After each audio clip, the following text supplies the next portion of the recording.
तो hi friends, देखिए आज एग्ज़ाम हो चुका है आप लोग का। सबसे पहले ग्रुप ए का, ठीक है। और इसका आंसर की अभी हम आपको देने वाले हैं। तो पेपर का नाम क्या है? SEC introduction to computer and IT, group A, ठीक है। चलिए क्वेश्चन आंसर करते हैं। तो यहाँ पे आपका क्या है, टाइमिंग 3 घंटा लिखा गया है, बट 3 घंटा टाइमिंग नहीं, 1.5 घंटा टाइमिंग आपको दिया जाता है, ठीक है। फुल मार्क्स कितना है? 75 नंबर का। 75 नंबर का है। पास करने के लिए आपको 30 नंबर लाना होगा, ठीक है। प्रत्येक क्वेश्चन आपका 1.5 नंबर का है, 1.5 मार्क्स का है। टोटल नंबर ऑफ क्वेश्चन 50 हैं। कितने क्वेश्चन हैं? 50 क्वेश्चन हैं, ठीक है। देखिए 1.5 इंटू 50 इज इक्वल टू 75। अब चलिए देखते हैं। तो यहाँ पे आपको क्वेश्चन हिंदी इंग्लिश दोनों में है, लेकिन ऑप्शन जो है किसी किसी में केवल इंग्लिश में ही रहेगा, ठीक है। और ऐसा सारे प्रश्नों को लगभग 40 प्रश्न मैं आपको करा चुका हूँ, ठीक है। यहाँ पे जितने भी आए हैं उसका लगभग 40 क्वेश्चन का आंसर आपको मैं करा चुका हूँ। तो शुरू करते हैं पहले क्वेश्चन से। कंप्यूटर एक इलेक्ट्रॉनिक मशीन है क्योंकि यह कार्य करता है। कैसे काम करता है? कंप्यूटर एक इलेक्ट्रॉनिक मशीन है क्योंकि यह किससे काम करता है? तो ये काम करता है यांत्रिक शक्ति से, मैकेनिकल पावर से। ओके, तो ऑप्शन ए इसका राइट आंसर हो जाएगा, या सिग्नल होगा। एक मिनट, विद्युत संकेत से काम करता है, सॉरी, इसका आंसर हो जाएगा बी, ठीक है। इलेक्ट्रिकल सिग्नल से ये वर्क करता है, विद्युत संकेत से ये वर्क करता है, यांत्रिक से काम नहीं करता है। यांत्रिक से काम करता है आपका पेंडुलम, ठीक है। ये जो होता है ना, क्या बोलते हैं वो, घड़ी, ठीक है। बी इसका राइट आंसर हो जाएगा। इलेक्ट्रिकल सिग्नल से काम करता है, विद्युत संकेत से काम करता है। नेक्स्ट अगला आ जाता है, which unit control all operations of a computer. कौन सी इकाई कंप्यूटर के सभी कार्यों को नियंत्रित करती है?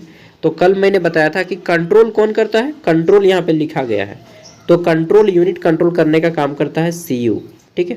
ऑप्शन बी इसका राइट आंसर हो जाएगा। नेक्स्ट आगे देख लेते हैं। तो अगला आ जाता है, निम्न में से कौन सा कंप्यूटर की विशेषता नहीं है? निम्न में से कौन कंप्यूटर की विशेषता नहीं है, ठीक है। Which of the following is not a characteristics of computer. तो कंप्यूटर में गति होती है, बिल्कुल स्पीड होता है। नेक्स्ट है, कंप्यूटर में एक्यूरेसी होती है, बिल्कुल शुद्धता होती है। कंप्यूटर के भावना नहीं, कंप्यूटर में भावना नहीं होता है, जैसे कि प्यार आपका किसी से हो जाता है, ठीक है। प्रेम होता है ना किसी से दया आती है किसी को देख के, ठीक है। तो किसी को देख के जलन होती है, तो किसी को देख के हमें अजीब फील होता है। तो ये सब क्या है? इमोशंस हैं, ठीक है। तो ये कंप्यूटर में नहीं होता है। So option C is the right answer. Next अगला जाता है क्वेश्चन नंबर 4। यहाँ पे क्या आ जाता है हमारा कि हार्डवेयर का कौन सही वर्णन करता है? हार्डवेयर मतलब क्या होता है? फिजिकल कंपोनेंट्स, ठीक है, जिसको हम लोग छू सकते हैं। फिजिकल मतलब भौतिक वस्तुएं जिसको हम लोग छू सकते हैं। तो ऑप्शन 20 का राइट आंसर हो जाएगा फिजिकल कंपोनेंट। ये सब मैंने करवाए हैं आपको। अगला जाता है सॉफ्टवेयर। सॉफ्टवेयर क्या होता है? तो सेट ऑफ इंस्ट्रक्शन होता है, ठीक है। सेट ऑफ इंस्ट्रक्शन यानी कि वह आदेश देने का काम करता है। ओके, नेक्स्ट अगला जाता है क्वेश्चन नंबर 6। वैक्यूम ट्यूब किस पीढ़ी में प्रयोग किया गया? देखिए कंप्यूटर का 5 गो पीढ़ी है और पांचों को मैंने बताया गया था। वैक्यूम ट्यूब पहली पीढ़ी में प्रयोग हुआ था, ठीक। सेकेंड में आता है रजिस्टर। थर्ड में क्या आ जाता है? सेकेंड में आ जाता है रजिस्टर। थर्ड में आता है आपका क्या बोलते हैं उसको, आईसी चिप। फोर्थ में आ जाता है माइक्रो प्रोसेसर। और थर्ड में हो गया चिप, आईसी चिप। फोर्थ में आता है माइक्रो प्रोसेसर और फिफ्थ नंबर पे आता है एआई, ठीक है। तो वैक्यूम ट्यूब पहला हो जाएगा, option A first. 7 number question, इसमें पूछा गया है आईसी का प्रयोग किस पीढ़ी में किया गया? अभी मैंने बताया कि सेकेंड जनरेशन में रजिस्टर का और थर्ड जनरेशन में आईसी का। तो ऑप्शन सी हो जाएगा थर्ड जनरेशन, ठीक है। अगला जाता है सीपीयू कंसिस्ट ऑफ। सीपीयू में शामिल है, सीपीयू में क्या शामिल है? तो देखिए सीपीयू में क्या रहता है, एएलयू और सीयू रहता है। कल भी मैंने बताया था सीपीयू में एएलयू और सीयू रहता है। अब देखता है कि अरिथमेटिकल लॉजिकल यूनिट का काम है या कंट्रोल यूनिट का काम है, उसी तरह से वो उसको भेजता है फिर नेक्स्ट आगे, ठीक है। चलिए आगे बढ़ जाए। एक मिनट, मेरे महबूब कयामत होगी। बीच बीच में ना रिलैक्स होने का मन करता है थोड़ा सा, तो रिलैक्स होते हैं। सीपीयू में शामिल क्या है, तो एएलयू और सीयू, एरिथमेटिकल लॉजिकल यूनिट इसका फुल फॉर्म होता है, इसका फुल फॉर्म कंट्रोल यूनिट।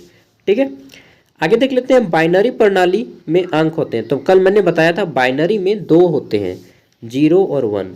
कहाँ पे है 0 और 1, ऑप्शन सी में है 0 और 1। ठीक है, इतना आसान आसान क्वेश्चन पूछा है। ठीक है, नेक्स्ट, ऑक्टल संख्या का आधार क्या है, तो कल भी मैंने बताया था ऑक्टल संख्या का आधार क्या है, 8 होता है। ठीक है, ऑक्टल का आधार 8 होता है। Okay, next. अच्छा, जो लोग ज्ञान सागर ऐप को पास नहीं लिए, ले लीजिए, सच बता रहा हूँ बहुत बेनिफिशियरी है। सिर्फ 60 रुपया में दोस्त आपको 4 साल तक मिलेगा, और आपका सभी पेपर का नोट्स है। इसके बाद आपका जो बैक पेपर है, अंडरस्टैंडिंग इंडिया, एसी पेपर है, और IKS इंडियन नॉलेज सिस्टम, वो सारा का वहाँ पे अपलोड है ऑब्जेक्टिव फॉर्म में, और मैं पक्का बताता हूँ मैक्सिमम क्वेश्चन मैच कर देंगे। ठीक है, चलिए, खाली आउट ऑफ सिलेबस ना आ जाए। अगला क्वेश्चन है हमारा, कौन सी मेमोरी अस्थाई होती है। अस्थाई मेमोरी कल मैंने बताया था, राम जो है अस्थाई है। कहाँ पे है राम, ऑप्शन बी में है राम। ठीक है, तो राम क्या है, अस्थाई है, ये 1 को भाग जाएंगे। ठीक है, नेक्स्ट, अस्थाई मेमोरी कौन सी है, तो रोम अस्थाई मेमोरी है, ROM रीड ओनली मेमोरी अस्थाई है। आगे देख लेते हैं, कीबोर्ड इज, तो कीबोर्ड क्या है, एक इनपुट डिवाइस है। कहाँ पे है, कीबोर्ड एक इनपुट डिवाइस है, ऑप्शन बी। ओके, नेक्स्ट, आगे देख लेते हैं अगला क्वेश्चन। आगे देख लेते हैं नेक्स्ट, अगला जाता है प्रिंटिंग इज, तो प्रिंटिंग क्या करता है, सॉरी प्रिंटर एक आउटपुट है, क्योंकि वह क्या करता है, सॉफ्ट कॉपी को हार्ड कॉपी में चेंज करने का काम करता है। तो printer is a output device, option B. ठीक है, नेक्स्ट आ जाता है operating system is an example of, तो ऑपरेटिंग सिस्टम कैसा एग्जाम्पल है, एक सिस्टम सॉफ्टवेयर का एग्जाम्पल है। सिस्टम सॉफ्टवेयर यहाँ पे राइट आंसर हो जाएगा ऑप्शन बी। ठीक है, जैसे कि सिस्टम सॉफ्टवेयर में क्या आ जाता है, तो विंडो आ जाता है, ठीक, डॉस हो जाता है, और लिनक्स आ जाता है। ठीक है, आप लोग समझने में थोड़ा सा दिक्कत होगा, विंडो क्या है, लिनक्स क्या है, तो ये सब अलग अलग कंप्यूटर में, अलग अलग देश में कंप्यूटर में चलने वाला सिस्टम सॉफ्टवेयर है। ठीक है, अगला जाता है MS word is mainly use for, तो MS वर्ड का यूज क्यों करते हैं, डॉक्यूमेंट बनाने के लिए। मैंने बहुत बार बताया है, डॉक्यूमेंट प्रिपरेशन, ऑप्शन बी इसका राइट आंसर हो जाएगा। ठीक है, डॉक्यूमेंट प्रिपरेशन। आगे देख लेते हैं question number 17, MS Excel is use for, तो MS एक्सेल का उपयोग किस लिए करते हैं। माइक्रोसॉफ्ट एक्सेल जो होता है, इसका उपयोग हम लोग ड्राइंग के लिए करते हैं, स्लाइड के लिए करते हैं, या डेटा कैलकुलेशन। तो राइट आंसर हो जाएगा डेटा का कैलकुलेशन। MS एक्सेल के बारे में मैंने बताया था, जहाँ पे हम लोग बहुत सारा इस तरह से लाइनिंग बना हुआ था, पूरा। ठीक है, देखे होंगे रो और टेबल बना हुआ था, कॉलम और टेबल, तो इसमें डेटा का कैलकुलेशन किया जाता है। ओके, नेक्स्ट, आगे देख लेते हैं, power point is use for, तो पावर पॉइंट का प्रयोग किस लिए करते हैं, हम लोग स्लाइड बनाने के लिए प्रयोग करते हैं, स्लाइड बनाने या प्रेजेंटेशन बनाने के लिए।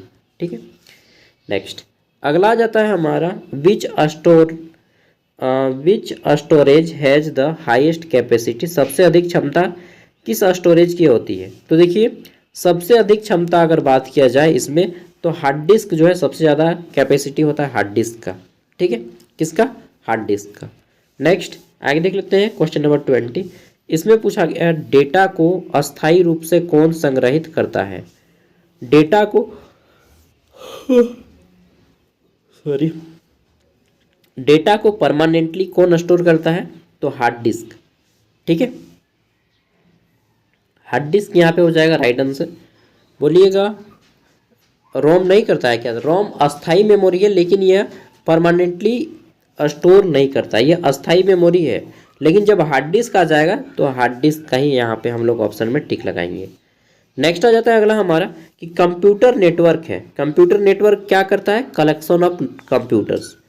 ठीक है, कंप्यूटरों के समूह को हम लोग कंप्यूटर नेटवर्क कहते हैं, जिसमें पूरे विश्व के सभी कंप्यूटर एक साथ जुड़े हैं। लैन का कवरेज क्षेत्र क्या है, लोकल एरिया नेटवर्क, तो लोकल एरिया नेटवर्क केवल एक बिल्डिंग को कवर करता है, एक घर को। ठीक है, बिल्डिंग को ही कवर करेगा। लोकल एरिया नेटवर्क, लैन शॉर्ट में बोलते हैं, क्या है, लोकल एरिया नेटवर्क को लैन बोलते हैं, जो कि एक बिल्डिंग को कवर करता है। एक मिनट। तो ये हो गया local area network. Okay, next देखिए, जो एगो सिटी को कंप्लीट करता है उसको बोलते हैं मेन, मेट्रोपॉलिटन एरिया नेटवर्क, ठीक है। और जो कंट्री और वर्ल्ड को कवर करता है उसको बोलते हैं वेन, वाइड एरिया नेटवर्क, ठीक है। मेन किसको करता है? अच्छा, मेन का फुल फॉर्म पूछा गया है, metropolitan area network, metropolitan area network option B हो जाएगा।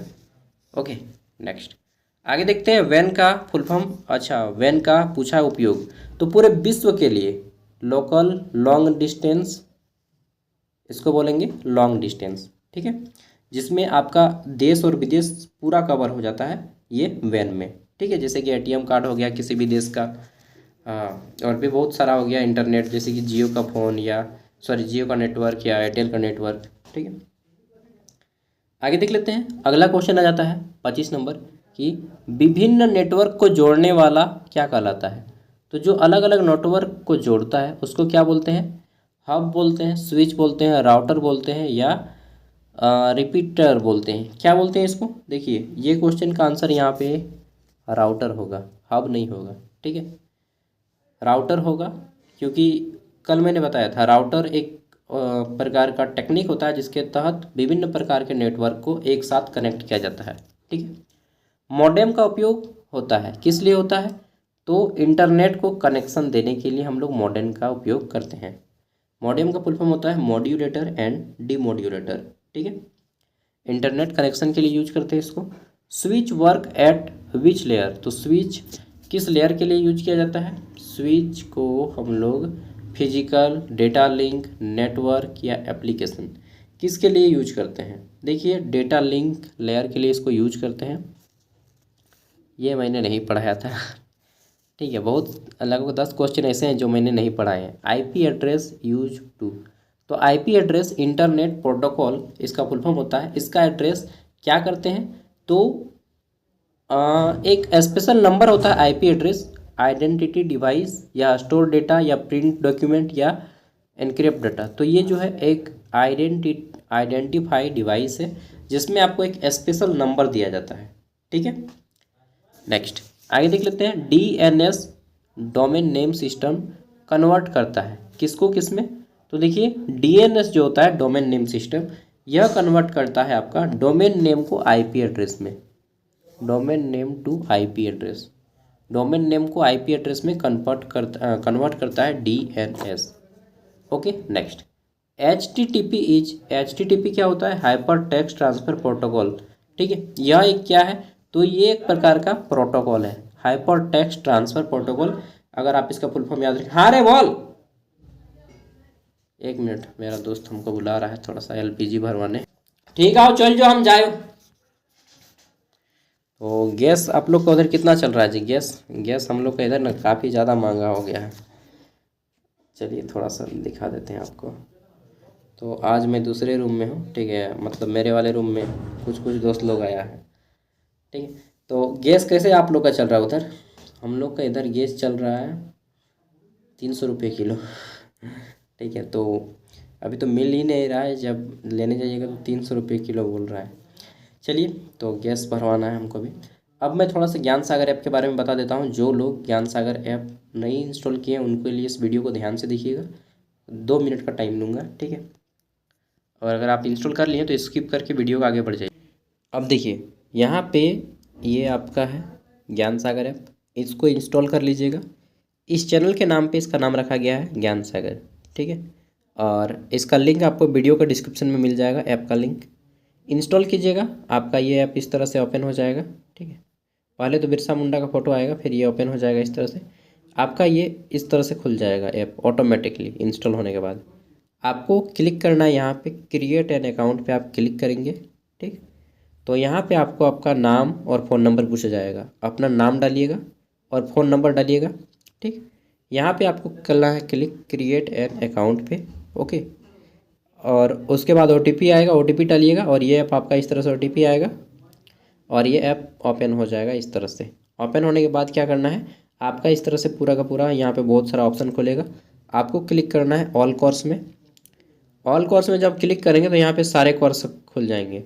आपको ये SKME दुमका का कोर्स यहाँ पे ले लेना है 60 रुपये का, पेमेंट कीजिएगा, स्टार्ट लर्निंग आ जाएगा, पेमेंट कर देना है।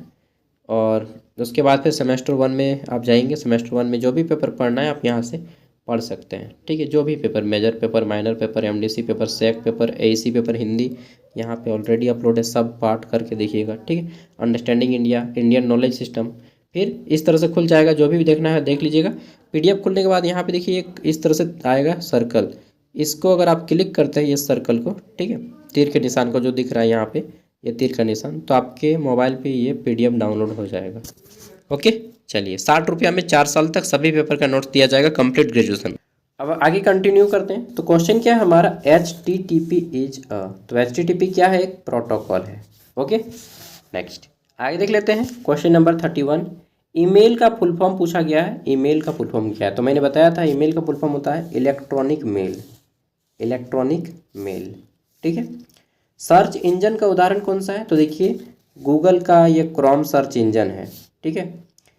लेकिन यहाँ पे गूगल पे तो सर्च इंजन होगा भैया, हाँ, क्रोम भी एक सर्च इंजन है, गूगल भी एक सर्च इंजन है। तो राइट आंसर क्या होगा, दोनों आंसर है। अब देखिए दोनों ही सही आंसर है, ऑप्शन बी भी सही है और सी भी सही है, ठीक है, दोनों सही है। अब देखिए जो नो टिक लगाएंगे दोनों सही होगा, लेकिन जो क्वेश्चन पेपर सेट किया है, एक दो क्वेश्चन ऐसा सेट हो ही जाता है उन लोग से, चेक नहीं करता है उन लोग उतना, ठीक है। वेब ब्राउज़र का उपयोग होता है। वेब ब्राउज़र का उपयोग किसके लिए करते हैं, तो हम लोग ब्राउज वेबसाइट को ब्राउज करने के लिए हम लोग वेब ब्राउज़र का उपयोग करते हैं। ओके, चलिए आगे देख लेते हैं नेक्स्ट क्वेश्चन। निम्न में से कौन ब्राउज़र नहीं है, तो देखिए क्रोम एक ब्राउज़र है, फायरफॉक्स भी एक ब्राउज़र है, ओपेरा ब्राउज़र है, और गूगल। तो देखिए यहाँ पे जो है ओपेरा भी ब्राउज़र है, बट गूगल एक ब्राउज़र नहीं है। तो गूगल क्या है, गूगल एक सर्च इंजन है, ठीक है। एक मिनट, इससे पहले क्या पूछा गया था कि कौन इनमें से एक सर्च इंजन है, तो ये हो जाएगा गूगल, इसका राइट आंसर। गूगल एक सर्च इंजन है, ठीक। तो क्रोम फिर क्या है, क्रोम एक ब्राउज़र है, ठीक है। यहाँ पे कन्फ्यूजन दूर हो गया, गूगल इसका राइट आंसर हो जाएगा। सर्च इंजन कौन है, गूगल। और यहाँ पे देखिए क्वेश्चन क्या था, हाँ, इनमें से कौन एक ब्राउज़र नहीं है, तो गूगल एक ब्राउज़र नहीं है, बाकी सब ब्राउज़र है, ठीक है। तो हो गया इसका, गूगल एक ब्राउज़र नहीं है, गूगल एक सर्च इंजन है। यूट्यूब क्या है, यूट्यूब भी एक सर्च इंजन है, जहाँ पे हम लोग सर्च करते हैं, ठीक है। और क्रोम क्या है, तो क्रोम एक ब्राउज़र है, यूसी ब्राउज़र हो गया, गूगल यहाँ पे दे दिया गया ओपेरा, ठीक है। नेक्स्ट, एआई का फुल फॉर्म क्या होता है, तो आर्टिफिशियल इंटेलिजेंस, सबको मालूम होगा, ऑप्शन बी, ठीक है। आगे देख लेते हैं। तो 35 क्वेश्चन यहाँ तक हो चुका है, तो जिसका भी 20 गो सही हो चुका है वो आप पार लग चुके हैं। मतलब 50 गो में अगर आपका 20 क्वेश्चन सही हो गया तो आप पार लग गए हैं, आपका 30 नंबर आ गया। 20 गो क्वेश्चन सही होने से 30 नंबर, ठीक है। तो 36 क्वेश्चन को आप करने वाले हैं। बिग डेटा संबंधित है किससे, तो बिग डेटा डेटा सेट्स पे, एक मिनट, जो बिग डेटा होता है बड़े बड़े यूज के लिए लाया जाता है, वैज्ञानिक साइंटिफिक सर्च के लिए, ऑप्शन भी हो जाएगा इसका, ठीक है, यह डेटा सेट्स। ओके, नेक्स्ट आगे देख लेते हैं।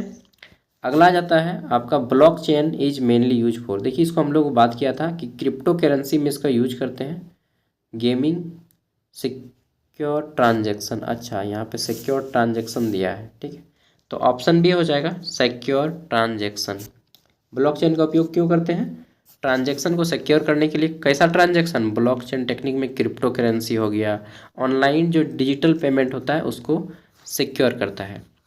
अगला जाता है उभरती हुई तकनीक कौन सी है, ठीक है, which is an emerging technology. तो उभरती हुई तकनीक किसे कहा जाता है, उभरती हुई तकनीक एआई को कहा जाता है, आर्टिफिशियल इंटेलिजेंस को उभरती हुई तकनीक कहा जाता है। ओके, नेक्स्ट आगे देख लेते हैं। इंटरनेट का उदाहरण कौन सा है, तो इंटरनेट का उदाहरण कौन सा है, इंटरनेट, लेन, मेन, वेन, पेन। इंटरनेट का उदाहरण इनमें से कौन सा है, तो इंटरनेट पूरे विश्व में फैला हुआ है, तो ये एक वैन हो जाएगा, वाइड एरिया नेटवर्क, ठीक है। इंटरनेट किसका उदाहरण है, तो वेन का, वाइड एरिया नेटवर्क पूरे विश्व में फैला हुआ है। WWW का फुल फॉर्म क्या होता है? World wide web. इस सबको मैंने कराया, world wide web. Option A इसका राइट आंसर हो जाएगा। ओके, नेक्स्ट आगे देख लेते हैं।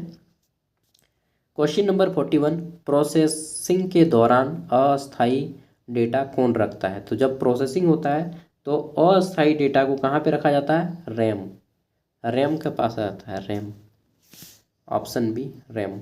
रैम में रहता है अस्थायी डेटा को। यहाँ पे देखिए अस्थायी पूछा गया है ना, तो अस्थायी कौन है? रैम है। राम बोलिए चाहे रैम बोलिए, ठीक। तो राम के पास है अस्थायी डेटा। अगला आ जाता है ALU परफॉर्म। ALU क्या काम करता है? एरिथमेटिक और लॉजिक का काम करता है। एरिथमेटिक एंड लॉजिकल ऑपरेशन, ठीक है। गणितीय और तर्क शक्ति संक्रियाएं, हिंदी में बोलेंगे यार, इतना टफ हिंदी हो जाएगा इसका ना। चलिए CU स्टैंडर्ड 4। CU का फुल फॉर्म क्या होता है? तो कंट्रोल यूनिट कहाँ गया? कंट्रोल यूनिट ऑप्शन ए में है, ठीक है। आगे देख लेते हैं। अगला जाता है which software help sorry which software helps user to do specific task. किसी विशिष्ट कार्य को करने हेतु कौन सा सॉफ्टवेयर प्रयोग करते हैं? तो स्पेशल काम को करने के लिए हम लोग कौन सा सॉफ्टवेयर का प्रयोग करते हैं? सिस्टम सॉफ्टवेयर या एप्लीकेशन सॉफ्टवेयर या फिर्मवेयर या ड्राइव। देखिए स्पेशल काम करने के लिए हम लोग एप्लीकेशन सॉफ्टवेयर का प्रयोग करते हैं। जैसे कोई स्पेशल काम करना है, मान लीजिए आपको सोशल मीडिया का काम करना है, तो आप कोई स्पेशल सॉफ्टवेयर का यूज करेंगे। आपको जैसे MS डॉक्यूमेंट बनाना है तो MS वर्ड का यूज करेंगे, कोई स्पेशल डॉक्यूमेंट का यूज करेंगे ना, ठीक है। PDF बनाना है तो अलग डॉक्यूमेंट है, ठीक, समझ रहे हैं। यदि आपको कैलकुलेशन का काम करना है तो MS एक्सेल से करेंगे, तो एप्लीकेशन सॉफ्टवेयर का आप यूज करेंगे। अगला जाता है एप्लीकेशन सॉफ्टवेयर का उदाहरण कौन है? एप्लीकेशन सॉफ्टवेयर विंडो नहीं है, विंडो सिस्टम सॉफ्टवेयर है तो ये भी नहीं होगा। लिनक्स भी एक सिस्टम सॉफ्टवेयर है। MS एक्सेल एक एप्लीकेशन सॉफ्टवेयर है, जबकि डिस्क ऑपरेटिंग सिस्टम यानी कि डॉस भी एक सिस्टम सॉफ्टवेयर है, ठीक है। MS Word, Excel, PowerPoint, ये सब सिस्टम सॉफ्टवेयर नहीं है, ये सब एप्लीकेशन सॉफ्टवेयर है। ओके, 46 नंबर क्वेश्चन आता है हमारा, which number system is use by computer. इनमें से कंप्यूटर किस संख्या प्रणाली का उपयोग करता है? तो कंप्यूटर किसका उपयोग करता है? देखिए इसको मैंने आपको नहीं बताया था, ठीक है, कि कंप्यूटर कौन से संख्या प्रणाली का यूज करता है। कंप्यूटर बाइनरी का यूज करता है, ठीक है, 0 और 1 का बाइनरी का यूज करता है। बेस वैल्यू 2, डेसिमल का बेस वैल्यू 10, ऑक्टल का 8 और हेक्साडेसिमल का 16 होता है, ठीक है। हेक्साडेसिमल का आधार क्या है? तो हेक्साडेसिमल का आधार 16 होता है। मैंने बार बार बताया था, हेक्साडेसिमल का आधार 16 होता है, ठीक है। आगे देख लेते हैं 48 नंबर क्वेश्चन। इसमें पूछा गया है आउटपुट डिवाइस कौन सा है? तो इनपुट माउस इनपुट है, कीबोर्ड भी इनपुट है, मॉनिटर आउटपुट है, स्कैनर भी इनपुट है। तो कौन है आउटपुट है monitor. Okay, next, web page हेतु कौन सा प्रोटोकॉल है? तो वेब पेज के लिए हम लोग किस प्रोटोकॉल का उपयोग करते हैं, ठीक है। जब वेब पेज होता है तो उसको HTTP से प्रोटोकॉल का यूज करते हैं, hyper text transfer protocol. Okay, web page में किस प्रोटोकॉल का उपयोग करते हैं? Hyper text transfer protocol. आगे आ जाते हैं, ईमेल का उपयोग होता है। ईमेल का उपयोग होता है फाइल स्टोरेज में, कम्युनिकेशन में, प्रिंटिंग में या कैलकुलेशन में। तो ईमेल हम लोग कम्युनिकेशन में यूज करते हैं। कम्युनिकेशन मतलब होता है संप्रेषण, मतलब एक स्थान से दूसरे स्थान तक अपनी सूचनाओं को भेजना, ठीक है।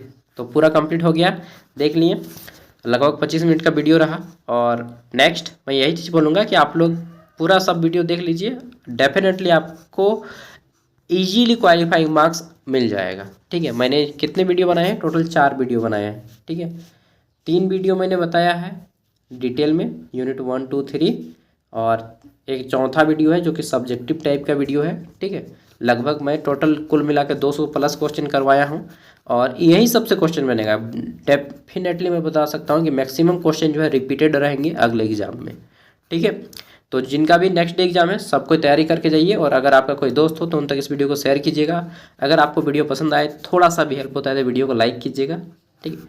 और एक चीज़ बोलूँगा, ऐप को इंस्टॉल नहीं किए तो इंस्टॉल कर लीजिएगा, क्योंकि इसमें 13 घंटा, ठीक है, मेरा कुछ नहीं जाता, नहीं मेरा भी जाता है। अगर आप इंस्टॉल नहीं करते हैं तो मेरा भी क्या होता है, घाटा नहीं होता है लेकिन फ़ायदा भी नहीं होता है, लेकिन हाँ इंस्टॉल करेंगे तो मेरा कुछ फ़ायदा होगा। ओके बाय दोस्तों, जोहार।